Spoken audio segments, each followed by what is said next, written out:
Assalamualaikum warahmatullahi wabarakatuh.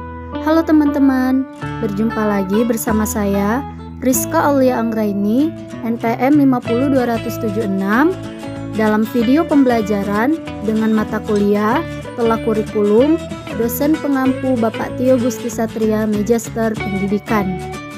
Nah teman-teman, dalam video pembelajaran ini kita akan sedikit membahas materi tentang elemen kurikulum 2013, kurikulum darurat, dan kurikulum paradigma baru. Sebelum itu, mari disimak video berikut. Baiklah teman-teman, langsung saja. Yang pertama-tama kita akan membahas dulu bagian-bagian dasar dari kurikulum. Yang pertama itu ada SP atau standar penilaian, yang kedua ada SP atau standar proses, yang ketiga ada SKL, standar kompetensi lulusan, dan yang terakhir ada SI, standar isi. Nah teman-teman, selanjutnya kita masuk ke standar kompetensi lulusan, yaitu kriteria mengenai kualifikasi kemampuan lulusan yang mencakup sikap, pengetahuan, dan keterampilan. Adapun tujuan dari standar kompetensi lulusan yaitu dari berbagai jenjang berdasarkan peraturan pemerintah nomor 19 tahun 2005 tentang Standar Nasional Pendidikan pasal 26 ayat 1 sampai 3 menyatakan 1.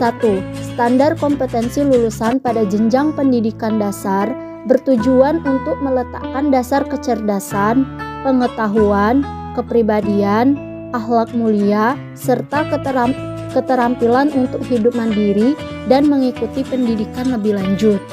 2.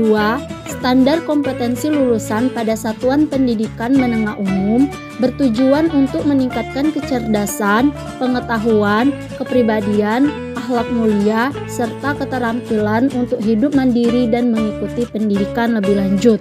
3. Standar kompetensi lulusan pada satuan menengah kejuruan bertujuan untuk meningkatkan kecerdasan, pengetahuan, kepribadian, akhlak mulia, serta keterampilan untuk hidup mandiri dan mengikuti pendidikan lebih lanjut sesuai kejuruannya. Nah teman-teman, selanjutnya yang kedua kita masuk ke standar isi. Standar isi adalah kriteria mengenai ruang lingkup materi dan tingkat kompetensi untuk mencapai kompetensi lulusan pada jenjang dan jenis pendidikan tertentu.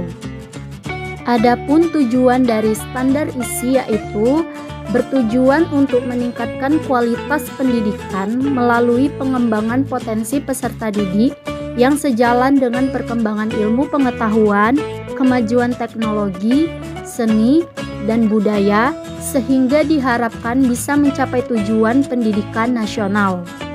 Nah teman-teman, selanjutnya yang ketiga kita masuk ke standar proses. Menurut Peraturan Menteri Pendidikan dan Kebudayaan Nomor 22 Tahun 2016, Pasal 1 Ayat 1 menyatakan bahwa standar proses adalah kriteria mengenai pelaksanaan pembelajaran pada satuan pendidikan dasar dan satuan pendidikan dasar menengah untuk mencapai kompetensi lulusan. Adapun tujuan dari standar proses yaitu yang pertama memudahkan guru dalam membuat perencanaan di sekolah, baik perencanaan semester atau tahunan. Yang kedua, memudahkan kepala sekolah dalam memantau keberhasilan proses pembelajaran di sekolah. Yang ketiga, mengarahkan proses belajar peserta didik agar mengacu pada tujuan akhir yang hendak dicapai, yaitu standar kompetensi lulusan. Baiklah teman-teman, yang terakhir kita masuk ke standar penilaian. Menurut Peraturan Menteri Pendidikan dan Kebudayaan Nomor 23 Tahun 2016, standar penilaian adalah kriteria mengenai lingkup, tujuan, manfaat, prinsip, mekanisme, prosedur, dan instrumen penilaian hasil belajar peserta didik yang digunakan sebagai dasar dalam penilaian hasil belajar peserta didik pada pendidikan dasar dan menengah. Adapun isi dari standar penilaian yaitu berisi aspek penilaian, prinsip penilaian, bentuk penilaian, mekanisme penilaian, prosedur penilaian, dan instrumen penilaian.